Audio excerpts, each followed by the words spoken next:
Você quer começar o ano com uma renda passiva investindo em empresas que pagam bons dividendos e companhias negociadas na bolsa que possuem menor valor de mercado? Esse é o tema do Analistas em Ação de hoje.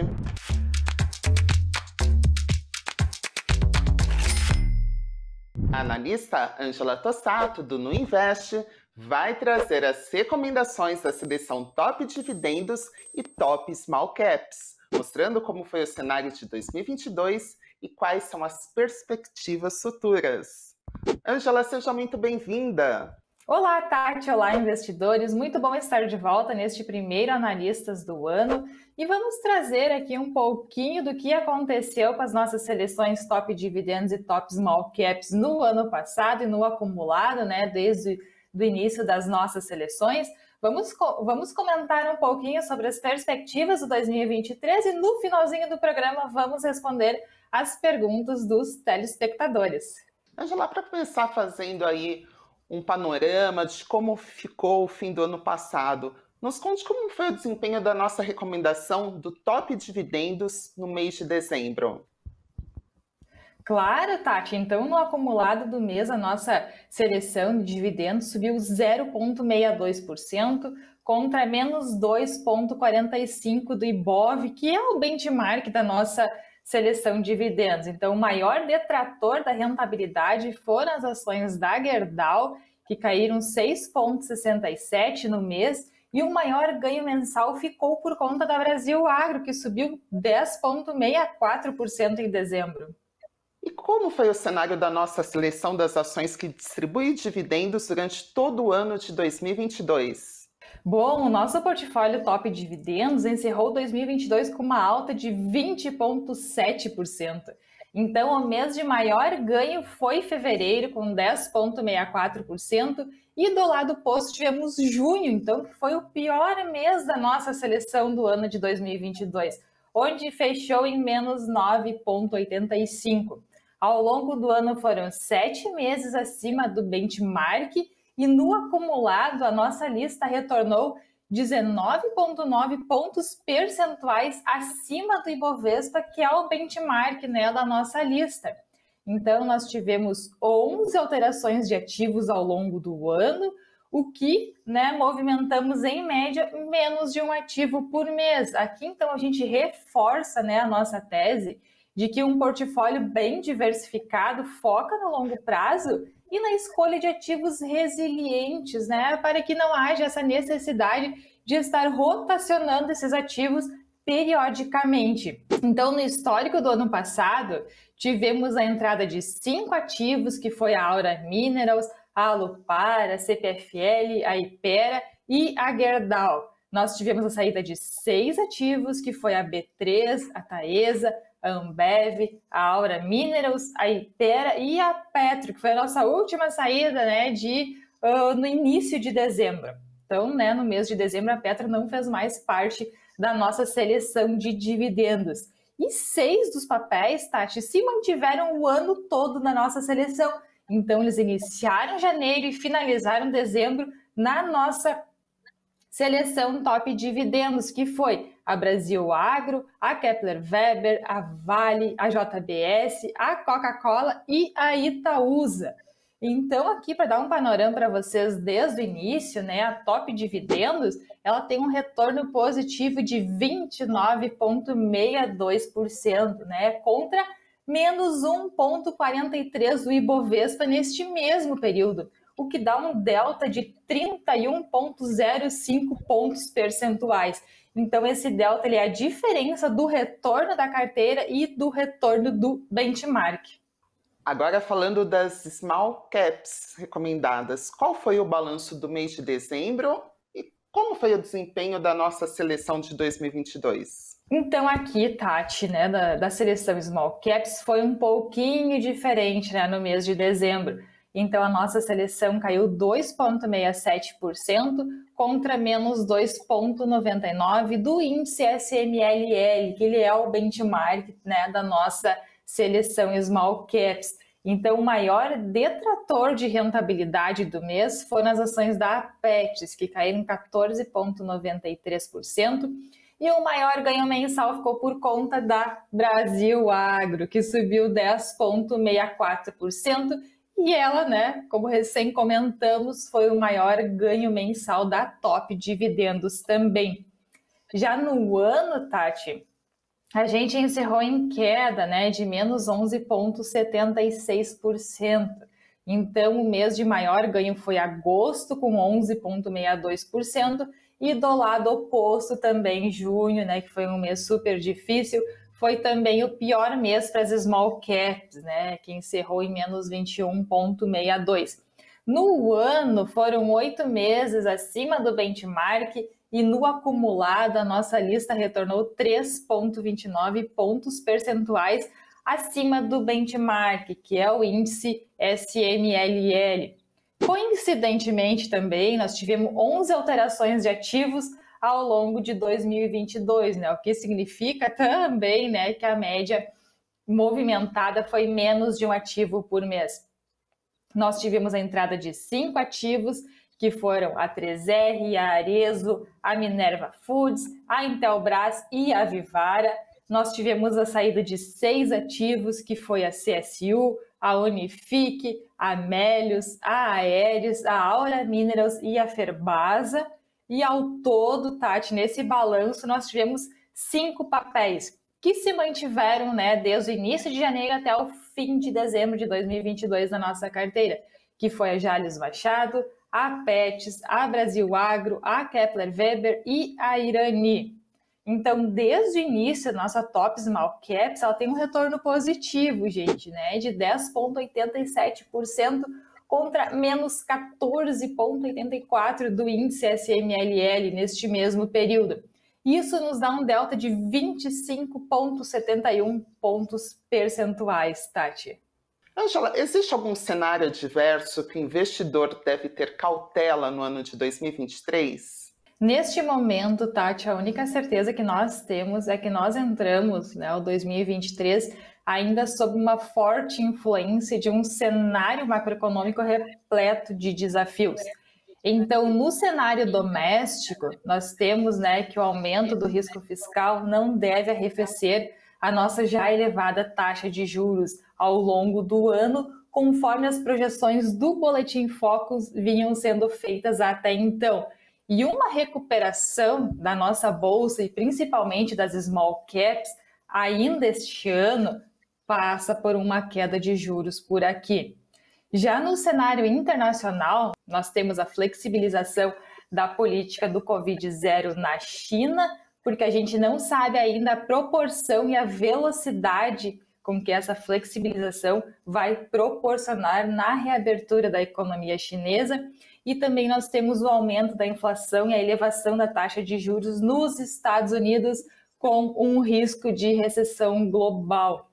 Então, Tati, né, diante de todas essas incertezas no início deste ano, a nossa percepção é que o investidor deverá estar atento na escolha de seus ativos. Por isso que, nesse momento, a nossa preferência é por ativos de qualidade, resilientes, líderes em seus setores, com uma receita dolarizada, forte gerador de caixa e atuantes em segmentos que não dependem diretamente do mercado doméstico. Agora, aquela dica de ouro que todo mundo quer saber: quais devem ser os melhores investimentos para 2023? Então, né, dadas essas incertezas no início deste ano e a alta volatilidade dos ativos da Bolsa de uma forma geral, né, neste momento, tá, gente, né, para esse início de ano, eu vou sugerir 3 empresas que se encaixam nas características de bons ativos que comentamos há pouquinho. Então, a primeira é a Vale, que é a maior empresa da nossa bolsa. Então, a companhia é sinônimo de robustez ao ser capaz de seguir gerando caixa, né? Muito caixa, mesmo que o preço do minério de ferro recue e bastante, tá, gente? Então, a segunda é a Gerdau, né, que ela está negociando a um patamar atrativo de preço e também é uma boa pagadora de dividendos. E daqui para frente a gente pode esperar ainda mais dividendos da Gerdau. Então, ter ações da companhia vai ajudar na diversificação, porque ela é bem mais atuante na América do Norte, diferentemente da Vale, que depende muito mais da China. Então, a terceira e última empresa que a gente sugere para esse início de 2023 é a Coca-Cola, porque ela é uma das maiores empresas do mundo. Ela atua num segmento bastante resiliente, ela vem distribuindo dividendos crescentes por impressionantes 60 anos consecutivos e ainda ela adiciona uma camada extra de proteção por um ativo 100% dolarizado. Desculpa. Ela proporciona uma camada extra de proteção por ser um ativo 100% dolarizado. E agora chegou aquele nosso momento de interação com o público, em que a gente responde as perguntas deixadas pelo pessoal que acompanha Invest News. A primeira pergunta de hoje é do Guilherme Rocha Machado, que questiona: JBS, oportunidade ou precaução? Existe a perspectiva de se aproveitar a baixa da JBS e fazer média pensando na sua valorização lá na frente? Ou estão pensando em tirar da carteira? Então, vamos lá para a resposta do Guilherme. A JBS é a maior processadora de alimentos do mundo, né? Ela é uma das maiores empresas brasileiras, então suas ações estão se desvalorizando, né, nos últimos tempos, porque a companhia está sofrendo uma forte pressão nas margens nos Estados Unidos, né, comparando, claro, com o ano de 2021, mas isso é devido à inversão do ciclo bovino por lá. Mas, ao mesmo tempo, Guilherme, a dupla diversificação da companhia, né, que é tanto na geografia quanto nos tipos de proteína, é um fator que estabiliza a queda das margens nos Estados Unidos com os negócios, né, daqui do Brasil, principalmente, né, no que tange as marcas da Friboi e da Seara. E também, claro, além da diversificação nas proteínas de frango e de porco e do processamento de alimentos, né, com valor agregado. Então, a nossa recomendação para a JBS permanece como compra e ela está na nossa seleção de dividendos desde dezembro de 2021. Agora, né, se estamos pensando em retirar da carteira, depende, tá, Guilherme? Porque às vezes essas decisões são tomadas, né, em alguns dias antes da publicação das novas seleções. Então, por isso que a gente sugere tu passar o olho, né, nas nossas recomendações sempre depois do dia 1º de cada mês. A próxima pergunta é da Nancy Utida. Ela pede para que você, Ângela, faça uma análise das ações preferenciais do Itaúsa e diz que parece que só está andando de lado. Questiona se juros altos são bons ou ruins para os bancões. Então vamos lá, né, responder a pergunta para a Nancy, que está sempre conosco no boletim também, né, assim como o Guilherme, que perguntou da JBS, né, há pouco. Bom, então a Itaúsa é aquela oportunidade de comprar uma empresa com o famoso desconto de hold, né? Aos poucos ela está buscando diversificar as receitas além do Itaú para não depender tanto, né, dos resultados do banco para distribuição de proventos e ganho de capital. Então, a maior parte dos ativos da holding ainda vem do setor financeiro. Então, as somas da parte da XP com o Itaú, elas representam, né, cerca de 92%. Mas a companhia tem buscado investimentos na economia real, né, que são em companhias não financeiras. Então, aqui temos alguns exemplos da Aegea, que é do setor de saneamento, da Copagaz, então, que é do setor de distribuição de gás, e, recentemente, ela concluiu a participação na CCR, que é do setor de infraestrutura em transportes e rodovias, que é um setor que tem receitas previsíveis devido aos longos contratos de concessão. Além, claro, né, da manutenção das suas antigas aquisições, como a transportadora de gás natural, a NTS, e a Alpargatas e Duratex, que são do setor de bens de consumo. Então, para a segunda parte da pergunta da Nancy, né, os juros mais altos podem sim beneficiar os bancos, pois eles conseguem, né, um spread bancário maior, né, nas transações de créditos. Então, esse spread é aquela diferença entre o que os bancos pagam quando os clientes investem, né, em algum de seus produtos e os juros cobrados em empréstimos e financiamentos. Mas, né, os juros altos nos patamares que estamos vendo no Brasil, e sabemos também, né, que há razões para isso, não é bom para quase nenhuma empresa, né? Nem para as do setor financeiro. Porque, por exemplo, se o banco estiver com um mix de crédito voltado para aquele crédito sem garantia e para os segmentos de renda C, D e E, por exemplo, como o Bradesco, a inadimplência cresce muito, né? E obriga essas instituições financeiras a fazerem as famosas PDDs, que são aquelas provisões de devedores duvidosos, em níveis muito altos, né? O que prejudica a rentabilidade. Agora, né, se os juros altos forem combinados com um mix de carteira voltada para o crédito com garantia, em setores resilientes como o agronegócio, é o que está levando o Banco do Brasil a encerrar o ano com um recorde histórico de lucro líquido.